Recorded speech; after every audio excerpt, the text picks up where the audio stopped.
All right, everybody. It is Tuesday night. It is 7 o'clock, and you guys know what time that means. It's time for another weekly episode of Conversations with Commodores. And I have been looking forward to this one for quite a while. I met Brian a few months back. We've known each other virtually for quite a while and got to spend some time in Vegas. Gosh, I'm just looking forward to our conversation. Welcome tonight, Brian. I hope all's well in your world. We're doing well from here in Texas. Well, it is, you've been part of the Vanderbilt world going on 5 decades or more. Yeah, absolutely. Share a absolutely. little bit about your origin story. How did you or your family get involved with the campus or the black and gold? And let's go from there. Everything pretty much starts, if you talk about me and Vanderbilt, with my grandfather. He was a 1939 med school graduate. So he went to Mizzou undergrad, then he went to Vandy, and the family moved to the area. He graduated, and he actually went to Murfreesboro, and he was like the second surgeon to come to town. So he pretty much did everything.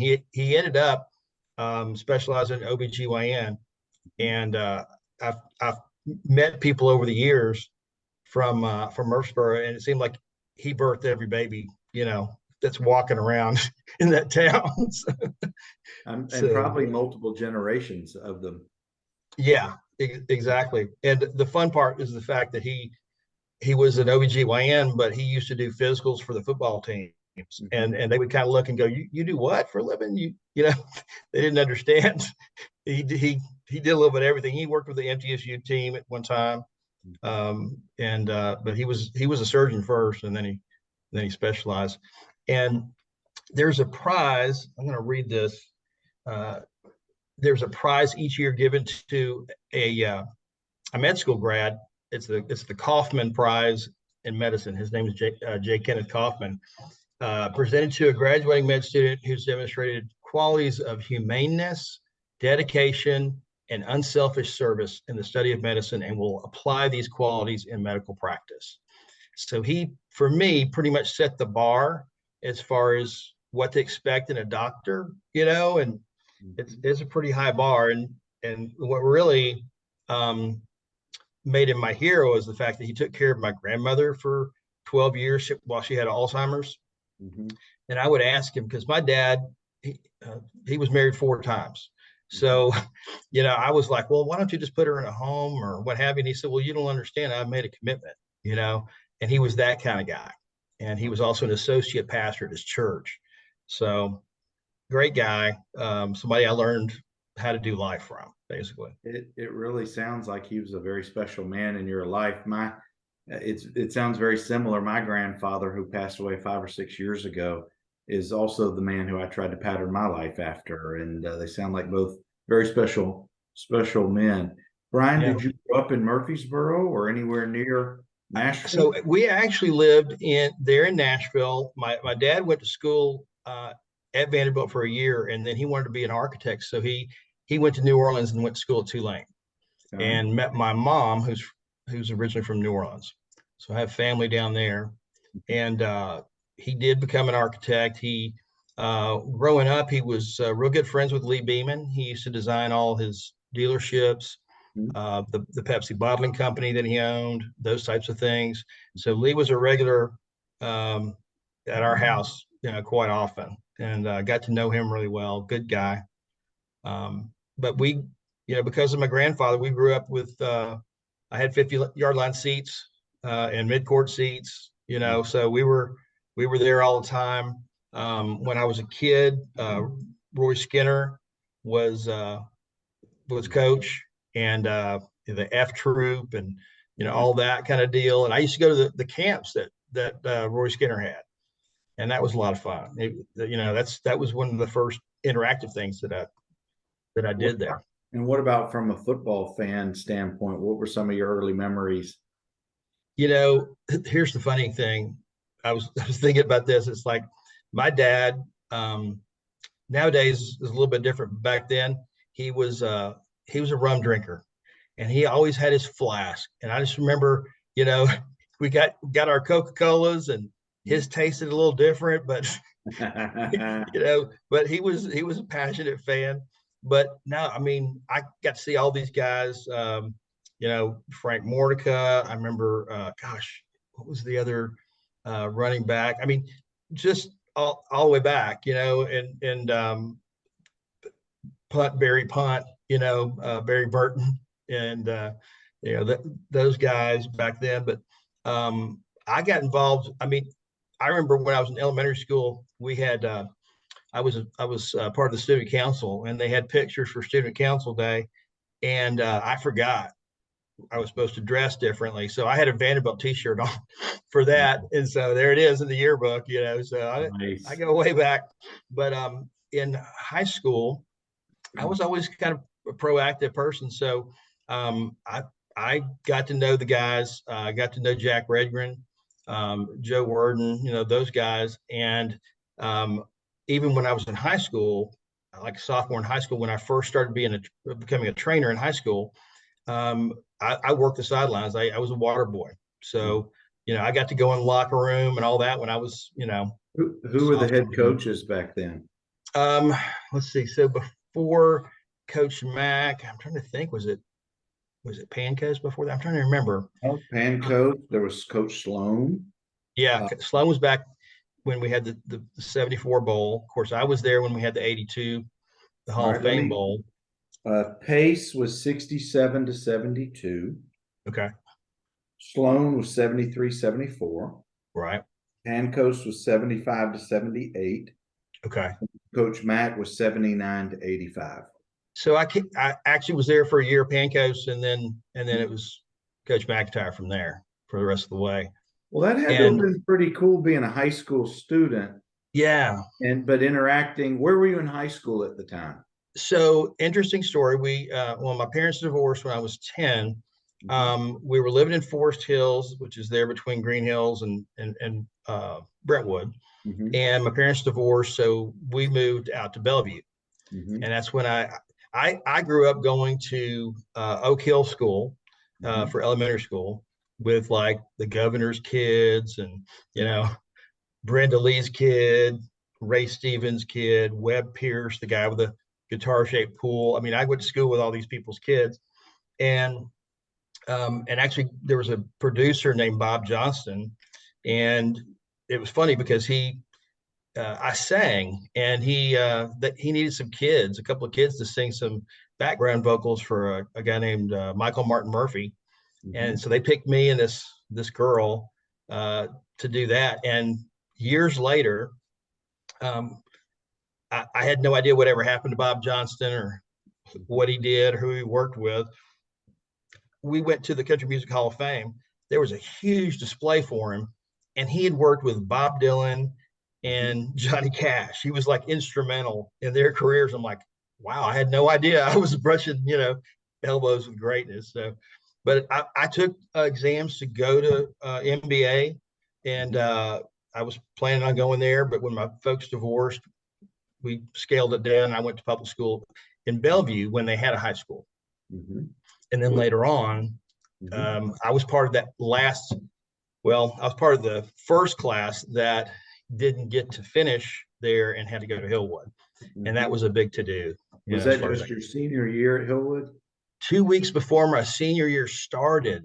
Can you imagine? They told us, your school's going to become a middle school, and you're going to go to your arch rival down the street to graduate. Wow. So I don't even, tough. all my social media listings, I list Bellevue. Our diplomas, they put both Bellevue and Hillwood. They had the principal from Bellevue give us our diplomas. So technically I graduated from Hillwood, but wow, I'm a Bellevue guy way back. Well, was it as a kid and in high school, was it always going to be Vanderbilt, or was there thoughts of some other schools? Or it's interesting. Yeah, strangely enough, I was as I became a trainer, I went to those camps. So those Kramer camps. The first one I went to was at Vanderbilt, and then I went to one that was at Tennessee Tech, and then I came back and I went to a third one at Vanderbilt. By the time I got to that one, I was almost a teacher with Jack Redgren and Joe Bird, Mhm. and so that's how they got to know me. And so I was actually recruited back then. It's a lot different than it is today, but I could have had a free ride to go to Western Kentucky, Tennessee Tech, a lot of those type of schools. I actually went on a recruiting trip to Knoxville. Knew I didn't want to go to school there, but I'm like, hey, why not? So went and spent time with those guys. Mhm. But I only applied to one school. That was it. And Who knew? yeah, I think Who knew? I think it didn't hurt that I had the relationship Right. with Jack and who my grandfather was, because I wrote my essay that I wrote about him, and Oh, he how was my cool. hero. So that probably didn't hurt anything. No, look, we've all heard the saying, we've all tried to pass down to the next generation. It's not just what you know, it's who Yeah, you know, and knowing how absolutely. to deal with that information. Yeah. Guys, I've got Brian Badger, and he's been black and gold probably since before he even knew he was black and gold. Right. But Brian, what was it like as a high school, let's say senior, Yeah. when you're on the sidelines or interacting with the Yeah. athletes, Yeah. and they may probably, until they got to know you, may have Yeah. assumed you were a freshman or a sophomore that they Yeah. hadn't met yet. Well, it's interesting because I got to know Milton Francis. We got to Mhm, be friends then. mhm, And there's another gentleman, JoJo, was he was a hoot, but I got to know those guys really well.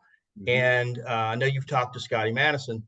mhm. Scotty was always there on the sideline, and whenever, like, trying to think if it was Van Heflin or somebody would go down, I was over on the sideline. He would throw with me, to Oh, warm up. So I got to do that, which, I mean, I just, they're just like, hey, you want to catch some balls? I'm like, heck yeah. And so I just jumped in and did that. And, I just, yeah, I kind of just acted natural, like, I belong there. But yeah, it was interesting for sure. well, I was going to say, I don't know if you ever, after being on the sideline for experiences like that, did you ever end up sitting in the stands after that? And how much Hmm. of a letdown was it to sit in the stands versus being on Well, the sidelines? yeah, I mean, when I think back on it, because the reason I couldn't play when I was the same time my parents divorced, 1973, I was 10 going on 11. I had surgery for Crohn's disease. So that stunted my growth, and I was just, as big as a twig for a while. Mhm. And so I couldn't really, I was frustrated because I loved to play in the backyard and all that. So I met a science teacher that told me about athletic trainers, and said, okay, I'm just going to go for it this way. I still tried out for basketball, but I never did make the team.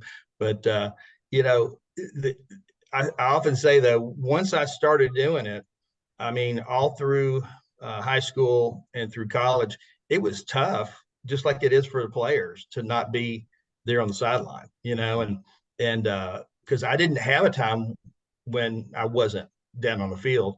And the cool thing, one of the reasons I'm sure I picked Vanderbilt too, my dad went to all the games, so he had an office.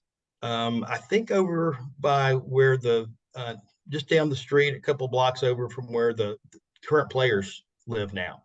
Mhm. It was a couple blocks over, kind of across West End from like where Houston's used to be over there on one of those side streets. And and so he would come, he would tailgate at his office and come over. So I knew, if I ever like run in on the field or whatever, he's right there watching, and he never came to any of my games when I was in high school because I wasn't playing, but I Right. knew he'd be at those games. So that was fun. Oh, that's so cool. I mean, that's a different experience, but it really is kind of the same as being a player and being in Yeah. the on the field and all of that. Pardon me. Brian, did you have when you came in as a freshman, did you have friends from high school or from the neighborhood who you knew who also were Yeah. at Vanderbilt? Did you have a built-in friend Yeah. group? Did the There was a football few. program become that? There were a few, and there was a guy. He was a year ahead of me that had gone to Bellevue. Was Nevin Trammell, but I haven't kept up with Nevin. But yeah, I have several friends that went to school there. And the strange thing that happened when I came in, I actually got a half scholarship, which I negotiated, that deal. And like I said, I don't know, kind of proactive with things, and they don't do any of that anymore. But then I lived at home my first year because I was just down the street.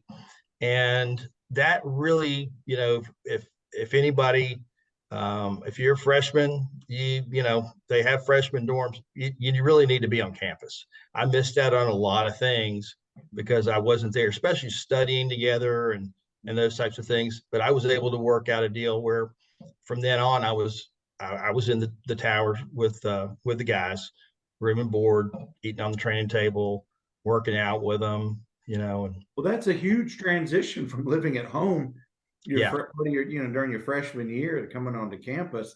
You yeah, probably felt more like a real student. Not that you weren't, yeah, but probably yeah, felt like more of a complete student experience right. being on campus. And getting to know the guys. I mean, some of them I've been around for 2, 3 years and seen them, and they kind of knew who I was a little bit, but it was great to, live there in the dorm, do things with them, eat meals with them, and feel like I was, part of things, and that was special. That was, um, most guys when they stop playing, that's the thing they miss the most, and I really enjoyed that Sure, part. sure. Now, is there any truth to the rumor I'm about to make up that you sunbathed up on top of towers or threw water balloons off the roof? Any truth to any of that?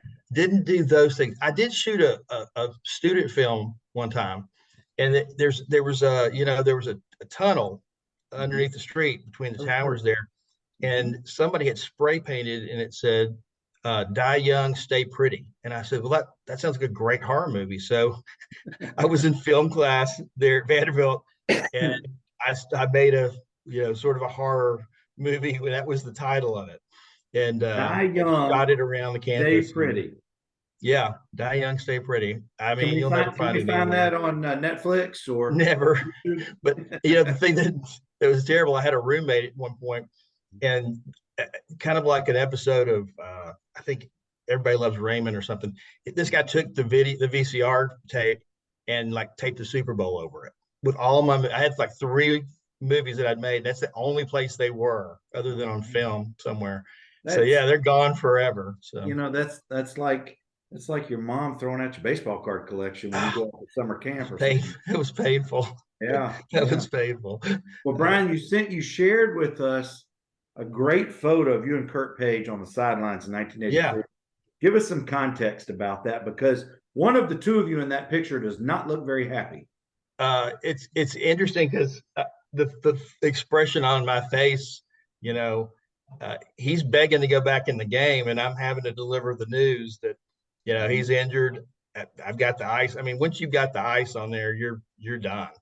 And Mhm. he wasn't. He was, yeah, his competitive nature. He wasn't happy with that news. So it was interesting because the guy snapped that picture, and it was November of '84, and they put it on the front page of the Tennessean sports section the next day, and so then they sent me, a big copy of it. I framed it. I mean, it's my one claim to fame there, if you will, and yeah, that was pretty fun. But yeah, it looks like I got all this authority or something, which I really didn't. So You're just the messenger, but that was a tough game. That was a 23-3 loss.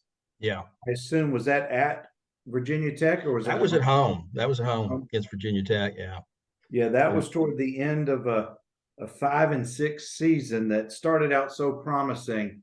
Because I want yeah, to take us to the first part of that season with we open with wins Kansas State, Maryland, Kansas, and then the big game that everybody remembers, the 30-21 win at Bama yeah. in That '84. was great. Take us to that fourth, fifth game of the year, Yeah. and excuse me, and the campus must have been going crazy at that time. Oh yeah. I I'll tell you one of the funny things that I was watching Ken Hammond talk about, statute of limitations on certain things. Back, things were different back then. Nowadays, I think when you have people coming to the game, you put them on a list or whatever. Back then, we didn't have NIL money. We didn't have any money at all. We were just a bunch of broke guys. And I had some of the alumni and the players who got tickets give me tickets and I would scalp them at the Mhm. game. So I would slip out, and I just distinctly remember the Alabama game, going out there and scalping, and I would keep like 50%. I was an entrepreneur, I guess. And so that's like one of the, I don't know, it's crazy that it's what I remember, but I just remember being out there and the guys were like, "How did you sell my tickets? Where's my money?" It's things that, we Well, did back Brian, then. It's crazy. that game, I was a high school junior sitting in the stands, having grown up Really? I'm a Yeah. fan. And I tell this each time there's somebody from that team on the show. I was going to Alabama. My whole family, Oh, Alabama. really? Uncle played at Alabama. I know I'm going to Alabama. Little did I know, 18 months later, a lot of these guys would end up being my teammates. But Right. Right. what a memorable day in Vanderbilt Yeah. football Oh, history. it was incredible. Yeah, I remember celebrating and just thinking this is like a once in a lifetime kind of deal. It really Yeah. felt like that. Well, here's the scary thing. This fall will be 40 years. Yeah, Isn't that yeah. crazy? Isn't that nuts? I It know. is. It is nuts. But I'll tell you, my freshman year, some of the things that happened while I was in school, pretty amazing. My freshman year, Bear Bryant was still coaching, Mhm. and they were playing at Vanderbilt, and they asked me to work the visitor sideline, just to somebody needs to know where to go, what have you. So I literally the whole game I stood about 10 feet behind Bear Bryant, trying to listen to whatever he was saying because I'm like, this guy is a legend, man. I want to learn something here. Yeah, and Did I'll you never know forget that? that. Did you know that in 1941 he was an assistant coach at Vanderbilt? Yeah, I've seen that. There's a lot of interesting folks that have come through there. Parcells, right? And Parcells, Belichick's father. Belichick. Belichick was Yep, born at Vanderbilt Medical Center. exactly. Yeah, Yeah, yeah. some interesting ties, and Well, that was. I mean, that game, the game when we went to when Georgia won national championship, and we were down there, um, and we're leading after 3 quarters mhm, at Georgia. mhm. And if we had won that game, I mean, we could have won the SEC. We were that close. And I'll never forget. Fourth quarter comes, and they're handing it to Herschel left and Herschel right, and the Mhm. stadium is Herschel Yeah. Walker, Herschel, and he just tore it up for over 100 yards, unstoppable. And that guy was amazing to watch. I want to say Absolutely. was that in 82? No, I think it was before that. No, wait, yeah, maybe it was 82 because 82 was that a would have been my sophomore 27 year. was a 27-13 loss at Georgia. They were number 4 in the country at the time. Yeah, yeah. Yeah, and And we then were, if I remember correctly, we were leading after 3 quarters. that was And a one loss. That was the 8-4 bowl team year. yeah, And the 2 games before that were victories over Tulane and Florida. yeah, And then after that was 5 straight wins yeah, leading up to Tennessee. That was a win. right. And then the loss, of course, at the Air Force game in the bowl game. Just the third bowl game in the school's history. Yeah. Yeah. We've got a lot more of them now, but yeah, that was amazing. Brian, I want you to take us into a Saturday in the life of a trainer. You Okay. guys are there well before we get there. You're there Right. well after we leave. Yeah. A lot of the players have no clue. A lot of the Right. fans, a lot of the people who aren't inside Yeah. McGugin have a clue as to what a Yeah. typical day used to look like when you were a student. So kind of take us through one of those days, Sure. if you will. Yeah. We get there early, and we were on the same schedule as the managers. So Bill Kelly, Luke, those guys. We were close with them. Because we were on that same schedule together, and a lot of times we were the only ones there, early on. You'd have certain guys that before practice, before games, if there might be treatments that we needed to do. I'll tell you, when we were the night before games, we would go around and the quarterbacks, I would go in and we would give them massages on their shoulders. So each of us would go to different guys playing quarterback and give them shoulder massages. Most people don't realize that. I'm sure they do a lot more than that, in the NFL and that kind of thing. But yeah, you get in there, and back then, man, we made a lot of Gatorade, and we'd have those big tubs, and sad to say, and it's kind of gross, but we didn't have like a big stick to stir it up. So typically it was just roll your sleeve up, put your arm in there, and stir that stuff up. And most guys never saw any of that. They didn't know what they were drinking. But how did you know the right ratio, or did somebody older than you say, oh, this many cups to this many gallons? Yeah, sometimes you taste test as you go and that kind of thing. I'll tell you the funniest Gatorade story. When the freshmen would get there, and everybody would come in for their physicals, and we'd have that lemon lime or whatever it is, Gatorade, and I would have a cup with some of that in it. And in one of these freshmen, they're going and they're peeing in a cup and bringing it over to us, and I would set that Gatorade to the side, and guy would come over, and I'd say, "Hey, man, you've been selected. We're taste testing everybody. Some of the guys were taste testing their to make sure they don't have high sugar content in their urine." And I would take that cup and drink it right in front of them, and they almost pass out. And I go, "Dude, I'm sorry. It's just Gatorade. I'm messing with you." Oh, that's funny. We did that to them every year. It was like a little hazing ritual or something. Yeah. And I never forgot that. It was hilarious. That's very funny. Talk about Joe Bird a little bit. Talk about I love him. Joe Bird. He Joe was, Bird. he was there for so long. He was, and I mean, he was unique. He was from where I live now. He was from the Austin area in Pflugerville, and I just remember it'd be the cold of winter, and he'd still have a short sleeve shirt on, and he'd say, "Well, I'm from South Texas, man. We don't have long shirts down there." And I totally get, once I moved down here, I totally got it. So we spent like 5 months with it, over 100 every day. So, but I think about that when living down here. I think about him a lot, and he was just, he was hysterical. He was just always cracking jokes, always fun to be around. Everybody loved the guy, and but I learned a lot from him. He was a very giving guy. He was always willing to, teach you things, and very patient. Never really saw him get mad about anything. He was just, good, solid guy. Did you have any interactions with Pinky Lipscomb? I did. Thankfully, he didn't have a. Hold on just a second. For those of you who don't know, Pinky Lipscomb was the team doctor and surgeon for decades, even well into the late 80s, maybe even early 90s. When I was there, many of my teammates had surgeries with Pinky, and a lot of them had the knee surgeries, ended up with what they called the Pinky scar. And it was a very distinct, not preferred by then. Oh, yeah. And he was, very much a cut first, figured out later kind of guy. That was kind of how he was known. And I'm thankfully, I did have a lot of interaction, but not when he was coming at me with a scalpel, which was a good thing. But I sat in on some of the surgeries too, which was interesting.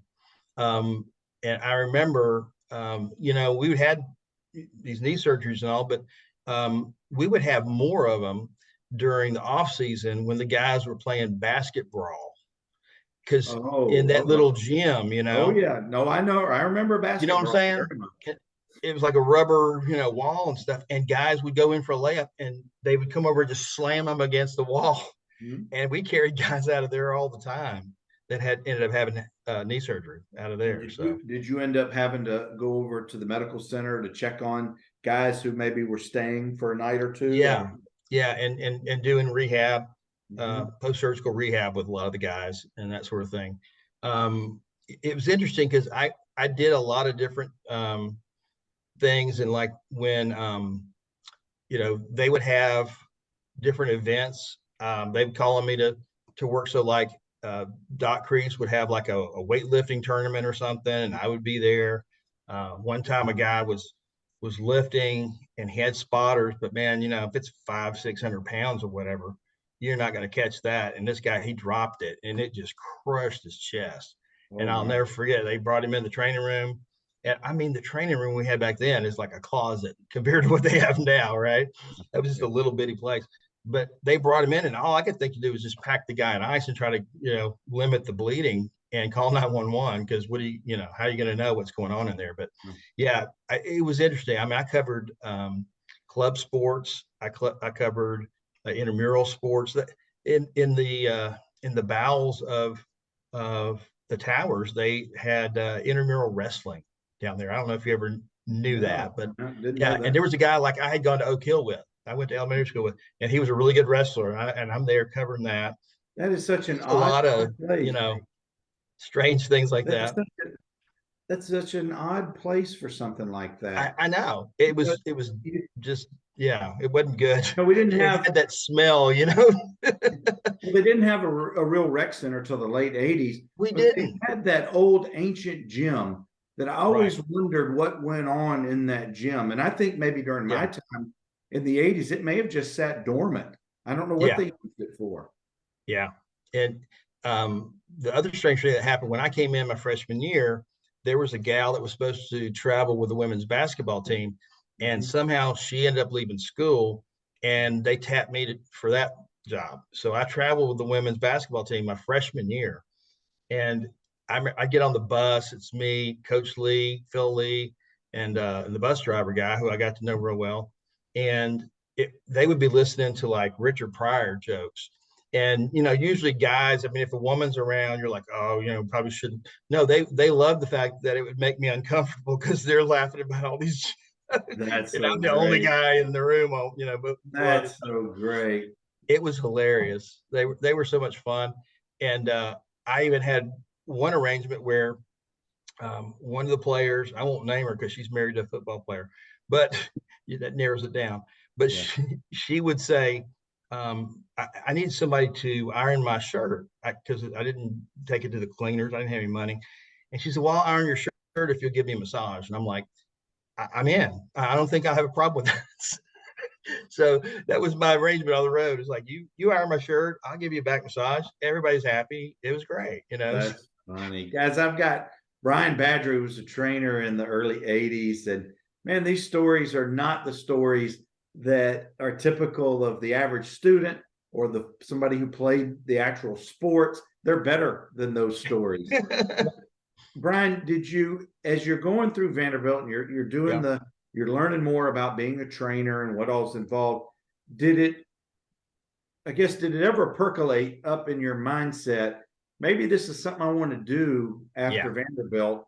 Yeah. Or was it, well, this is just how I'm going to get through school kind of a thing? No, because I did adore my grandfather. I think me and about half of the entering class there in the fall of '81, we had a little freshman directory, and everybody would answer the question, what's your intended focus? And everybody was, oh, I'm going to med school, like 50%. And then you start taking some classes, and we had that red book called the Pick Book or the Pig Book or something. Is that what it was? Yeah, we got it freshman year. Yeah. And so, once I started taking a few classes, realized it was pretty hard. I mean, what I ended up doing is I changed majors because I was going to major in something. And then I said, well, hey, why don't I take this experience and see if I can make a major out of it? And they didn't really have anything. So they did it through Peabody. And I'm sure they have it, full bore right now, but back then it was in its infancy. And I did nursing classes and I did some student teaching because at that point, Texas was actually the only state that did it, but the high schools were starting to hire trainers for the high school teams. And so, I did that. And I did get that degree in fitness and exercise science. But what I did during the summers, a couple of years, was I sold books for Southwestern.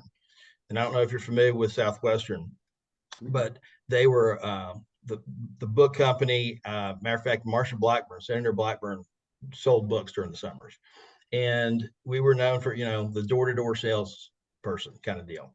And it was a tough job, but I kind of found I had a sales bent, if you will, and decided to pursue that instead of the medicine thing. I think, that there were some experiences, that one I was telling you about with the weightlifter, that, I wasn't afraid of blood or anything, but I was just, it kind of overwhelmed me to think, okay, somebody's life can be in my hands. I don't know if I want to live, Oh, that kind I'm of sure existence. that that's part of the experience that, Hmm. I too, for a hot minute, decided, yeah, I'm going to medical school. That's the thing. I'm smart. I'll Yeah. do that. I can't stand blood and guts. Yeah, Did the exactly. next best thing. I went to law school and still can't stand blood and guts. But Yep. take us, I guess, into your senior year a little bit. You're on track to graduate from undergraduate. You've got all these awesome experiences, and when you're 22 or so, whatever your age was at the time, it's really hard. Even the most organized senior in college doesn't know what the future's going to hold. Right. Right. Most of us are knuckleheads. Some of us are organized and know, and are focused. Where were you in that process by then to know that, May of what you graduate in 85, spring of 85. Should have been 85. Actually, when I changed majors, it pushed me to 86. So yeah. Yep. So spring of 86, where were you in that process? Did you know, or you were still figuring it I, out? I've always been a late bloomer. And so it took me a little while to figure it out. I actually had done an internship for an insurance company, and I went to work for them, and found that there was probably about 40 or 50 of us that had just graduated from Vanderbilt that were all trying to sell life insurance to each other. And I mean, I remember calling up Bill Kelly, he's like, yeah, you're like the 10th person that's come and done this exercise with me. And I'm like, well, maybe this isn't the thing to do. So I was trying out, uh, different things. But I want to tell you, there was a couple other key experiences while I was in school that I Mm-hmm. wanted to share with you. Um, and one of them involves Charles Barkley, because we hosted the SEC basketball tournament Mm-hmm. one time at Memorial Gym. Okay. And I was asked to be a host for a couple of the teams. I worked with the Kentucky team and the Mississippi State team. Mississippi State lost their first game, but Kentucky, they were tops in the nation. So I was sitting up in the stands, but I met this guy, Charles Barkley, who was just a hoot, and here's him and Chuck Person, and we're having fun and talking. And over right next to them is Joe B. Hall and the Twin Towers, Bowie and Turpin, right? Sam Bowie and yeah, Melvin Turpin. So those guys are sitting there, and this kid comes walking up. He comes up the aisle, and he looks over at Joe B. Hall, and he says, "Can I get an autograph from these guys?" And Joe B. Hall, and typical, no, get out of here, kid. Yeah. Charles didn't hesitate at all. He grabs this kid. Come here, man. Come here, kid. I'll sign your stuff. And he grabs him. And the kid's a Kentucky fan. And he pulls him over, throws him up in his lap, starts signing all this stuff. He's joking and playing around with him. I'm like, this is a great guy. And so even when he says really crazy stuff, I just remember that interaction with him. And I'm like, he's actually down inside. He's actually a pretty good guy. He says a Oh, lot of controversial things, but I think he's a treasure. I think, yeah, look past some of the knucklehead stuff, he's right. really got some substance to him, and he's a great Yeah. ambassador for our state. And frankly, as he once famously said, he's not a role model. Well, No, frankly, no. he kind of is in certain aspects. Yeah. But Yeah. that's a pretty cool experience with That was Barkley. every time I see him, I think about it. And then I end up seeing him later because we had moved to Houston and he was there, and we lived not in his neighborhood, but not far. But when I was in the car business for 25 years, he was a client. And Mhm. so, and then the other thing was, of course, during the summers, I lived there in Nashville. So they would ask me to do things when other people weren't around. And like they would have cheerleading camps, and poor me, I got to tape ankles with all the cheerleaders. It was just Tough terrible. gig right there. Tough gig. So I actually dated this one girl from Kentucky, whatever. And then Barbara Mandrell. So she had her TV show back then. Us Mhm. old people remember her Mhm. variety show with her sisters, Mhm. and she would have this celebrity softball game in town. Mhm. And I sent you that picture. When I was at Oak Hill, like I was telling you, I went to school with Brenda Lee's daughter, so I got to know Brenda Lee. Well, she was there, and she had her photographer with her. And the funny thing is that they had, two teams. And when they called me up and said, "Hey, will you come work this game?" I said, "Yeah, but who's going to be there?" And they started telling me, and they mentioned Brooke Shields, and I said, "Well, as long as I get to work her team, then I'll do it." And that's the deal I made. So So cool. so Barbara had a son named Matt. He was 13 years old. Mhm. He was just crazy about Brooke Shields, of course. He comes over to me and he says, "Brooke Shields wants some popcorn." And I'm like, "Well, I'm cool, Mr. Trainer guy. I mean, I could probably score that." And I said, "Okay, well, I'll get her some popcorn." I go over to the concession stand. I'm like, I got my shirt on, whatever. Hey, I need some popcorn for Brooke Shields. They're like, "Yeah, right, buddy." So I fork out the money for it and I come back. Well, he comes running over and grabs it and says, "Thanks." And he shoves it underneath the bench because she's out in the field. And I'm going, I just spent money on popcorn, and Brooke Shields will never even Right. know that I And you bought won't her. get credit. And so the my favorite member of their family became Earlene that day, because she sees her little nephew. She sees what's going on, and when Brooke comes off and he runs up and hands her the popcorn, she's sitting right on the bench in front of me, and Earlene goes, "Matt didn't get that for you. He did." She points at me, and Brooke Shields reaches back with this box of popcorn. "Hey, man, you want some popcorn?" And I'm talking, with Brooke Shields and hanging out and having popcorn. So Brenda Lee's photographer, I asked Brenda, I said, can they take some pictures? That's how I got that picture. And then the funny thing was I had it blown up like poster size. Mhm. And so we come back from the summer, and in my dorm room, I've got this picture, and the football players, they've all got their, Right. cheerleader girlfriends. And so I'm like, Right. well, I got Brooke Shields on my wall, but I'm in the picture with her, and they're like, "No way." So that Love was it. the best. I love it. My wife to this day is every time Brooke Shields comes on the screen, she goes, "I know it's your ex-wife." I get, she she goes, "I know you got the picture. Now you're gonna tell the story." She hates. Well, Brian, Hilarious. I want to pivot. We got a few more minutes. Yeah. I want to pivot and talk about post Vanderbilt, post Yeah. graduation. What has Vanderbilt meant to you all these years? You Why is it know, important to yeah. you? It's funny because I had hoped one of my kids would go there, but my daughter went to Baylor. She ended up coming back to Nashville, and she went to Belmont for her master's. She, she really wanted to go to Vanderbilt, and that kind of, it was easy for me back then, but that speaks to me about how hard it is to get in there. And it's hard being a sports fan for Vanderbilt. We know that.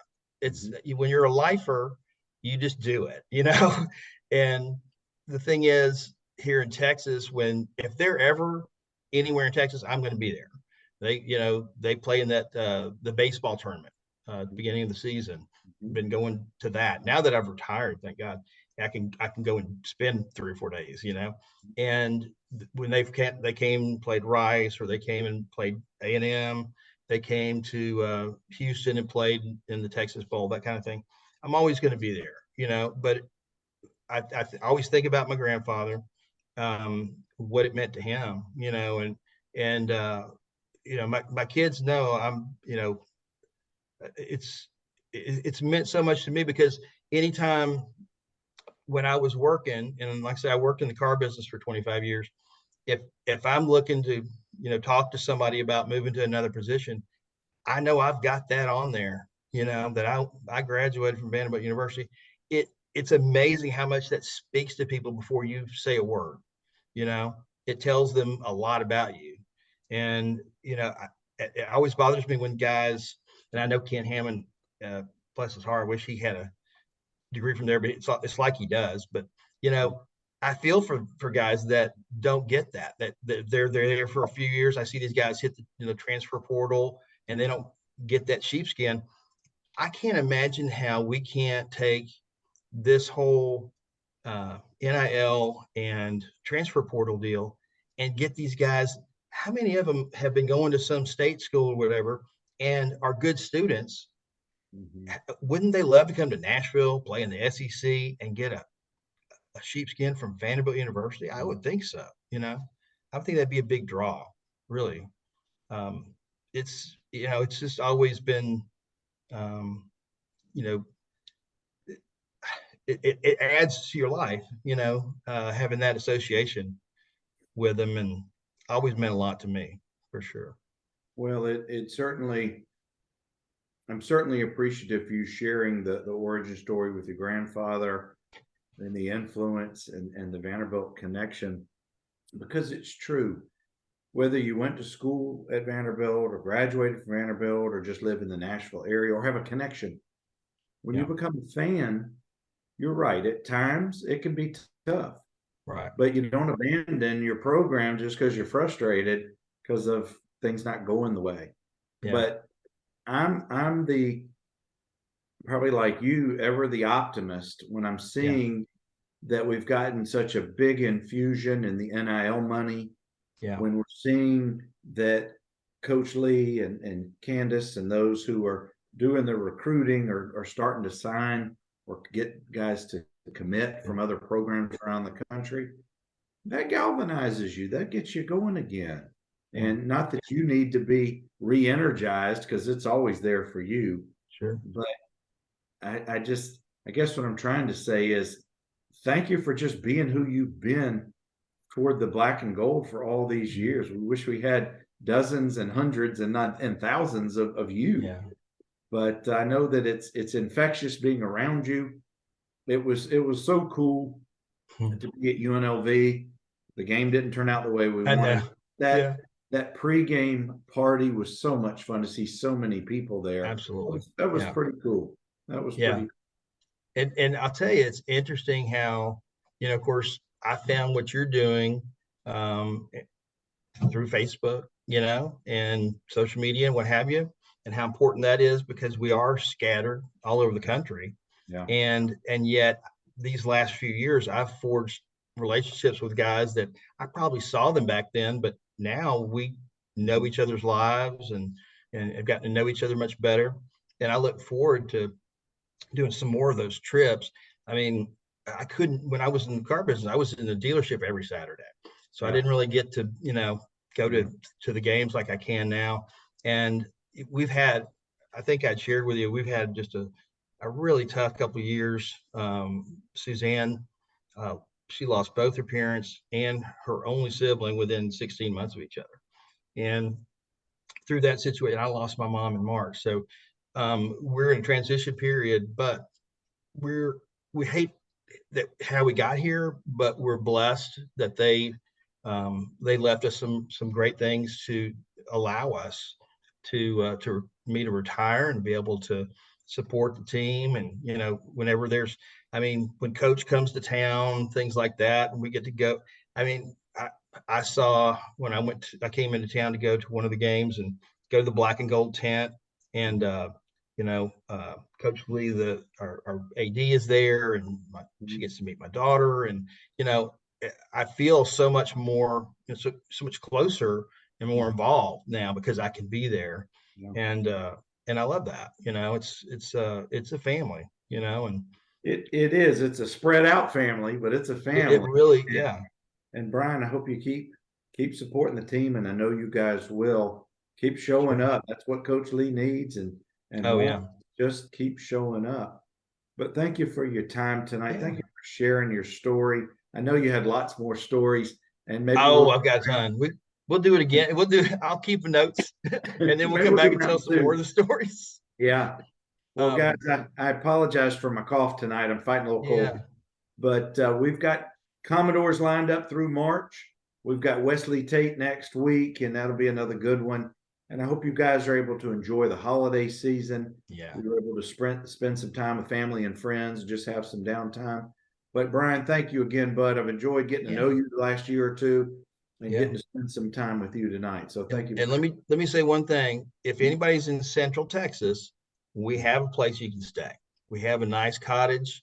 in New Braunfels, Texas. If you're there in the summer, the best water park in the country, Schlitterbahn, is there. And anybody, you just say, "Hey, I'm with Vandy." Boom. Yeah, I'll That's take what care it's of you. about. You know, I we'd love can to see vouch. you. I can vouch for Schlitterbahn and Galveston. I've been there Oh yeah. many times, many Yeah. times. And you think that one's good. The original one's even better because Right, it's like right, right there on the right. river, and it's fantastic. So yeah, Hang it's on to me. great. And we'd love for folks to come visit for sure. Very, very good, Brian. Thank you. Hang on for just a second. Let me sign Sure. off. Guys, keep coming back on Tuesday nights. We've got a lot of exciting things. I'm sure we're going to be hearing about a new offensive coordinator, new strength and conditioning coach, and a whole bunch of folks transferring in over the next couple of weeks. You guys continue. Anchor down. You got it.